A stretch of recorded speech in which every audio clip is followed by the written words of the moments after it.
after me. Alright, so Fiesta Werera po, Pinoy Radio po, June 16 po tayo, episode 23. So, ang spotlight of the week po natin is still about, parang post-Independence Day briefing. But before that, muna natin yung bugtong ng linggo or riddle of the week. May tao po tayong tatawagan ngayon as per request ng aking co-host. Pero before that, I will, for the benefit of everybody listening today, ito po yung bugtong. Ito ng bugtong has been running for the last 3 weeks na eh. Wala pa rin nakasagot? May nakasagot na tama, pero hindi na siya pwede kasi nanalo na siya. Rika, alam mo ba sagot? Hindi niya alam. Hindi ko alam eh. So, ito po yung bugtong. In Filipino, ako'y isang multo ng kahapon, naririnig pero di mahahawakan.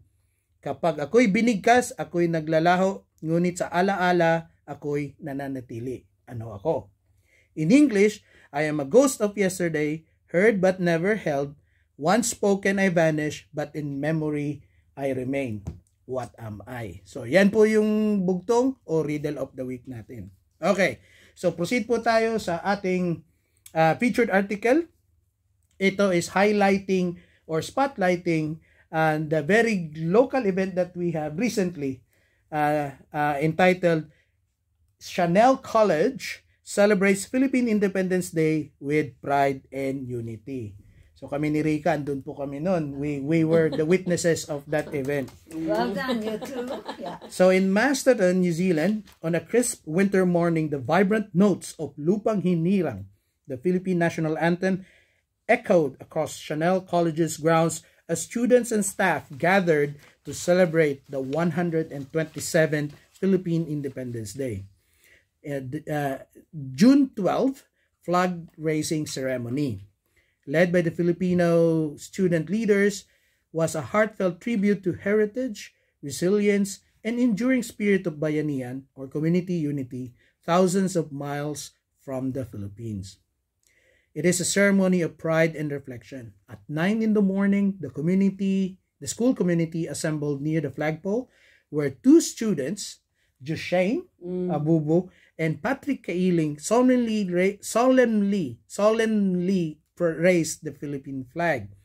The ceremony opened with a bilingual karakia by student Justine Lerones, who expressed gratitude for the chance to honor their culture. Help us be messengers of peace and unity in our school, according to Justin. Lance Jacob Aspilan, another student, welcomed attendees in Tereo Maori and Filipino, bridging the 2 cultures. Kia kaha, kia mahia, kia mana wanui, be strong, be brave, and steadfast. Today, we celebrate strength of our Filipino whānau. Francesca explained the day's significance. Independence Day reminds us of our ancestors, courage, and the pride we carry as Filipinos, even in Aotearoa. Voices of the Filipino Kiwi youth. 3 students shared powerful reflections on their dual identities. MJ Romero spoke of her parents' stories of resilience. Being Filipino in New Zealand means carrying 2 cultures and our ancestors' strength. Armaine Hebedes said, tied the day with core Filipino values. It's about family, faith, hard work, and kindness. And then Lance, again, talked about the traditional Barong Tagalog, embroidered shirt with pride. This is my identity. I'm honored to share with my school. Principal Mrs. Myra Colley praised the students' leadership. Your courage inspires us. Let's keep building a school where every culture is celebrated. A symbolic finale, flag raising and feast. As the Philippine flag fluttered, the crowd stood in silence for Lupang Hinirang, for Filipinos singing them. The Filipino students, the moment was profound. I'd only ever seen this video calls back home, shared a year 10 student. Hearing it here made me happy. The ceremony concluded with an invitation to morning tea, where pansit, walang adobo. Ay, meron! May nagdala ng adobo pala doon. Nakita mo yan? Hindi ko nakita. Chicken pork adobo. Tama. Noodles, rolls, and pandesal. Yun, pandesal. Ang dami. At saka Spanish bread. Spanish bread. Nakawa ng Spanish bread. Ewan ko, parang si ano yata? Si Lian ata? Hindi ko alam.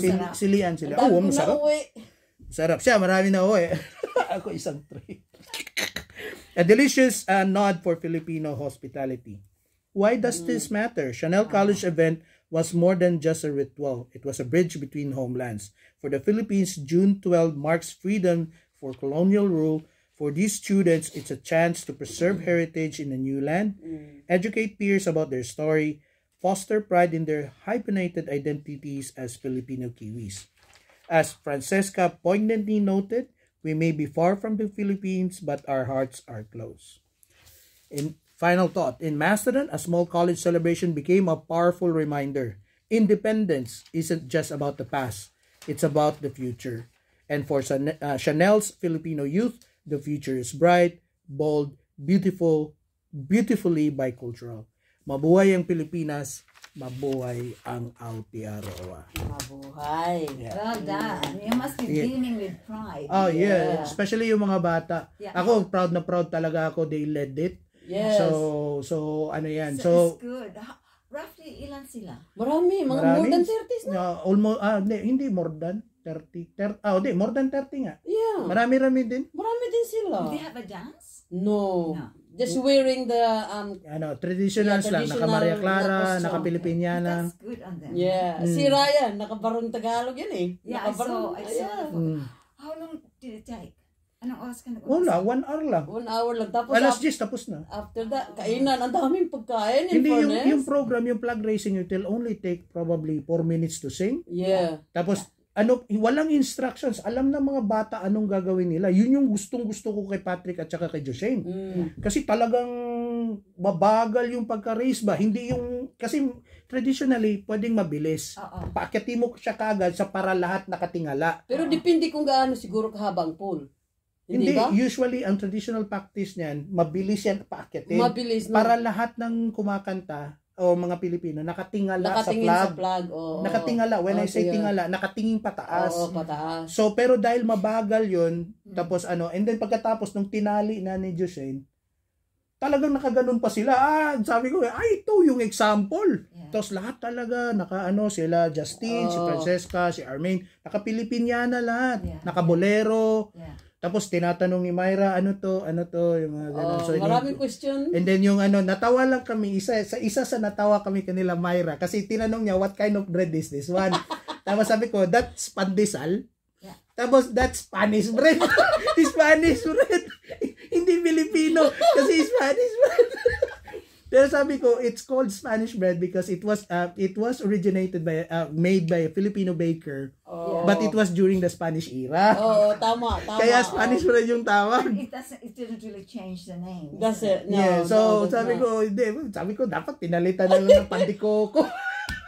Filipino bread na lang Sana sana sarang tawag. Filipino bread, bakit Spanish ba? Pero Kaya nga hindi, eh. pero But that reflects our heritage as well. yeah, that we were colonized by 400 Spain. years. That's a long 300 lang te. Oh, okay. Yeah, 399. Hindi 300 lang kasi 15th century na sila, 18 naman na-release ang Right. So basically okay. we were dominated by like 352 years lang. So ang niyan, kagandahan niyan, all the senior students maliban lang kay yung magkapatid na Pesigan. Oo, si Pero Steve. nakabarong si Steve, Oo, si Steve, yung si at Scott. saka yung Isang bunso pagkapatid, tatlo. oo. Hindi ko nga nakilala yung pangatlo. Sabi ko, kaninong anak yan? Sige, kapatid ni Steve yan. Kapatid mo na ni Steve yan. Tatlo sila, magkapatid And then na si lalaki. MJ Romero, Oo. si anak Si ni MJ Hindi siya Si MJ naka-uniforme lang. Naka-uniforme lang siya. si LJ naka-uniforme lang din. Si sino pa ba ang doon mga anak? Ang magandang barong kay yung anak ni Joy Hooper. Talagang Philippine flag. Ang ganda. Wow. Ang ganda. Kaya nga sabi ko, proud Filipino na flag talaga. technically yung kanyang barong Filipino flag. Okay. Kasi, so, it's all the kids from primary. No. just Chanel Chanel, College just yan. So Chanel yung College itself. yung anong tawag niyang gitna? Ano yan sila? Elementary. No. Primary, intermediate. Intermediate. Kasi yung anak ni Joy, intermediate. Intermediate. Oo. Middle school ba kung Middle tawagin? school. Yes. So We'll make it bigger next next year. Well, that's what they were thinking. No, continuous, Meron pang continuous event along. na inaabangan, kaya nga I need to discuss it with the cultural team kasi ang next na plano ni Myra would be the Filipino Language Week para sa community natin. Yes, yes. So, sabi niya, sasayaw ang mga bata. So, sabi ko, sino kaya magkukos? Sabi ko, kukontakin namin yung cultural team to actually teach the children. Lalo na yung, kasi willing naman yung magkapatid na bisiga na sumayaw. So, sasayaw daw sila. So, kailangan lang talaga i-coach para alam nila anong klaseng sayaw yung sasayawin nila. So, yun yung kagandahan doon. Yeah. So, excited si Myra na gawin yun. Sabi ko, sige, susuportahan namin yung student, kasi student-led yan eh. So, as a organization, hindi kami nakikialam, so suportahan lang namin. So, kung kailangan ng pera to buy mga... Hindi. Ang mahal ng costume, ha? Kaya nga. Tawag nito yung mga parphernalias, like mga kandila, food nila. Ay, And then of course may participation din ng mga parents. Katulad ni Lia, nagdala talaga sila. Si Joy si Mylene nagdala. Ang anak ni yung bunso ni Mylene andyan pa Mylene Morcilia.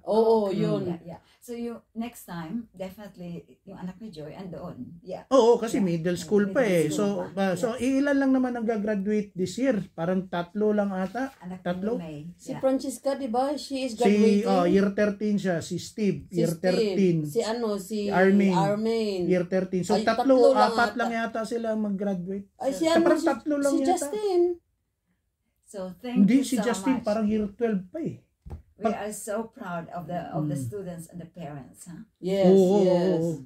So maganda masyado. It's led, like ito kasi yung mga batang ito, in my point of view, like, especially pag nakikita ko sila during sports events, ang tatahimik, ang tatahimik, but they express strong leadership within the school. Okay. Yun yung gusto kong makita. Yeah. That's great. Yeah. Lalo na si LJ. Ang galing magsalita. Magsalita, talagang balagtasan style. Outspoken talaga. Parang balagtas. Sabi ko nga, Do they magbalagtas. speak in English or Tagalog? Speak in English? Okay. Taglish, nagtagalog din. Pero of course, for the benefit ng school community, English talaga. So sinong Myra? Siya yung Principal. You need to get out more often, para makilala mo itong mga taong ito. Kasi part ka pa naman ng community boards and stuff. You should know these people. You should know these people I there. haven't really gone to Chanel College functions. You will one day, yeah. So, yun yung kagandahan ng LED na yun. And then it will be, so hopefully, with the Filipino Language Week led. So, collaboration pa rin yan with the Filipino Society and Chanel. Kasi sila yung sister school doon tayo doon tayo naka-connect sa kanila. So we will be that would be the final leg of our cultural event is the Filipino Language Week. When is it gonna be? August second week. I'm talking about schools that have a lot of Filipino presence, like Coronata High School has also a lot of Filipino. Yeah. They needed someone to be It would be pushing good. it through though. It would be good to actually I might think Wala kasi karamihan nasa Ponatay maliliit pa Walang mga senior Yeah, colleges. Mabilang lang. Joanna's children, like Manuel. Hindi pa siya masyado na Miguel is already gone. Yeah. So ilan lang sila doon. But we can still approach that. Pero ang point being is it should be led by their students. Exactly. Because that makes it really more Hindi impactful. kasi sabi ko hindi ang society would intervene. Support lang talaga. Yun yung pinag-usapan namin, Myra. I will not be leading that in any way or form. It has to be the students because they are the ones that belong to that FANAW, the school FANAW. So yun yung ni push ni Myra. And then support lang ang organization. Yeah. With Pinotahi, there's a number of people that go to your church, Rika, Yes. where the children go. There are quite a few of them actually. So maybe just have an inventory of how big are those children. Most of them would be intermediate. Yes, I'm pretty sure there are also more than 30. There are a lot of them. Yes, Marami din. But the problem, they are still young. Yun yung younger generation kasi karamihan ng mga older generation sa school nila nasa Chanel. Yeah, they are still young. But there is a college in there, so it's a good start. there's a college in there, so they will continue along. Kasi meron naman din yan silang Panatay has a senior college. So walang problema yan. So you can suggest as long as it's student led. It would be nice to do that as long as it's student led. Yun ang mahirap kasi if you're going to push pero ayaw ng principal, yun lang. So you just need to be really mindful about yung informing engagement. Engagement with the principal. Yes. Engagement talaga yan. We can work on that one. Yeah. Right. So ano po yung mga announcements ko, personal shoutouts and stuff. So again, nire-reinforce ko po July 12 yung Bingo Extravaganza fundraiser. So yun na, meron na akong 2 pledges. Yun yung sinadya ko nung Sabado. So approve na. What is approve it? na, cash. Oh, cash, Pero right? pero ibibili ko ng appliances. Also, more Kasi on mahirap things. masyado kung Hindi cash. cash, yeah. So appliances ang papanalunin nila. Perfect. Yeah. And then so with the pledges, probably should be enough to actually cover at least 6 games, and then yung pang 7 yun yung cash, yung blackout. So abang-abangan nyo yan sa Douglas Park po yan. Probably we will start around 2 in the afternoon, I would say. So, pero tatawag pa ako ng huling meeting ng executive committee before election. Before start. Okay. So, naghahanap lang ako ng tamang petsa na ahead of time. So, you still have a month. That's barely a All, month. yeah. hindi, July 12, 1 month na lang yan eh. Mga So, 3 weeks. mga 3.5 weeks na lang. So, Something like dapat matsyempohan ko. Plano ko nga sana ngayong Friday mag-call. Why not? Nandito Kasi matariki eh. Holiday ba? So, walang mga pasok. dito sa Masjid. Pero baka umaalis yung sige, pwede kong itawag kasi doon sa constitution natin within 48 hours eh. So pwede ako magtawag talaga para mapag-usapan yung election, yung bingo fundraising, yung language week, at saka yung anniversary natin. Kasi maraming gustong sumayaw. Ay, magandang balita. Yan. Maraming gustong sumayaw. Sabi ko, kung puro lang din sayaw, dagdagan na natin ng kanta. Sabi ko, hanap tayo ng mga singers, mga songers. Mga songers? So, pag-uusapan niya ng meeting. Singer yan eh. Mga songers. Ano, swinger? Ano yung narinig ko tayo, swinger? Kaloka. Yeah, okay, yeah. Just some clarity doon. Mahirap tayong tawagin tayong swinger. You really can sing well, Ryan. I can remember the song, I don't know kung kanino party yun, but it was in Carterton. And Ryan did a good job. Hindi. Yun yung yun yung It's a long time ago. long time ago. Yun yung Three Kings birthday. Yung birthday namin ni Mara at saka ni Kuya Tony. Yung pareho kasi magkasunod kami na birthday. 17, 16, 17, 18, 19. Oo, ang tagal na nun, ano, kararating lang ni Irvin yun eh. Yeah. Sabay sila ni Mar. Sabay sila dumating hindi, nauna si Irvin. Nauna si Irvin. 15 years ago. Matagal na yun. More than. Kaya hindi ko makalimatan si Ryan kasi sang something that was really fun. And, Hindi, pero nung, when was that? 2010 ba yun? Kumanta din ako sa Taita. 26 years ago. Yung si Juni, andito pa sa atin si Juni Ray, Bangayan, si Juni Ray, yung gitarista. So, kami nag-represent sa Wairarapa doon sa Philippine Independence Day sa Taita. Kumanta ako ng Magellan. Ayun, yeah.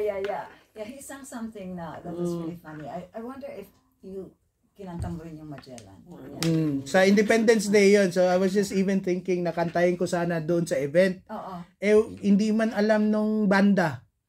So hindi pwede. So, sayang. Sabi ko It would gano'n. have been fun. Yeah. Okay. Anyway, so just going back to my announcements. So July 12 na po yan, Douglas Park, 2 p.m. So tentatively it's slated at 2 p.m. Yung prices po ng bingo cards, it's yet to be decided. We will update you as we progress about the plans. Iko-confirm lang namin yung mga prices, pero definitely may mga pledges na po sa sponsor, so we were basically covered na sa mga prices, so which is really good. So, and then of course at the same time we will be having our society election of officers.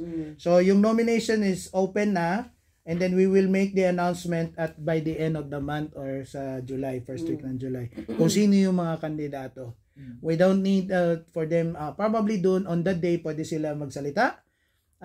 But, for those who are interested, please, you can self-nominate. Hindi kailangan ibang tao mag-nominate sa'yo. You can self-nominate if you're willing to step up and support the community for 2 years. Punta ka ate, ha?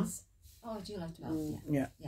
July 12. Okay. So, and then of course, personal shout out ko lang po doon sa mga nakausap ko sa Lower Hutt. Namely, ang Century 21, si Dominic at saka si JV.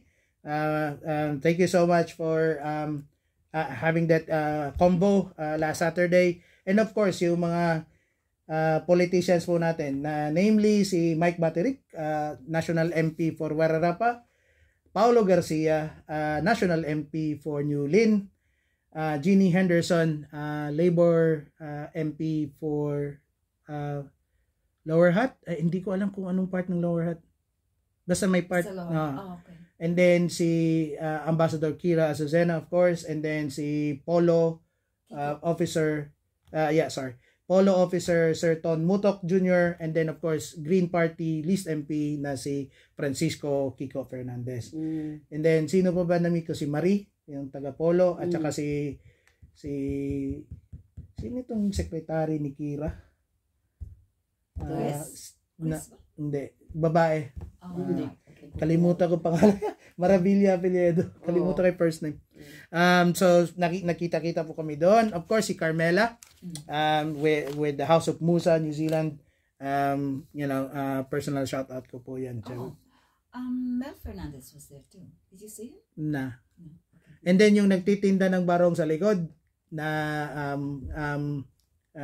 labor yun siya na MP candidate for North Shore na si Romeo Danga.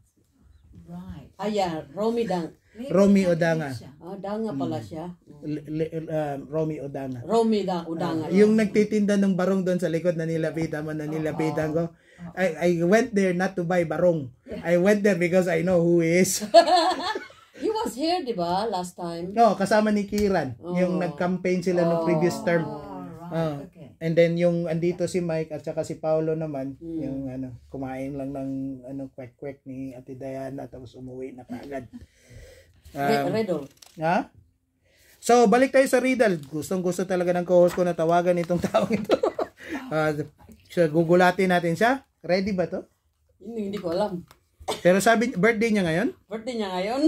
Isurprise Okay, ko sige. nga. Susubukan natin, ha? Okay. Si Angeline Calves. 1, 2. Hindi niya alam eh. Kaya, Okay. birthday niya ngayon eh.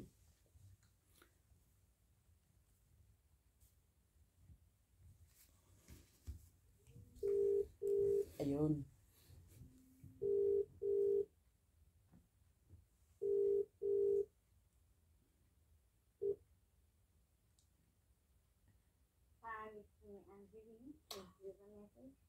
Oh. Okay, so diretso sa voicemail. So ano na lang muna, hang up na lang nung natin. Oh, sige. Okay. Okay. Balikan na lang natin mamaya. Subukan na lang natin mamaya. So wala na yan sa, teka, let me see kung meron pa ba ako dito. May mga sinulat ako eh. Of course,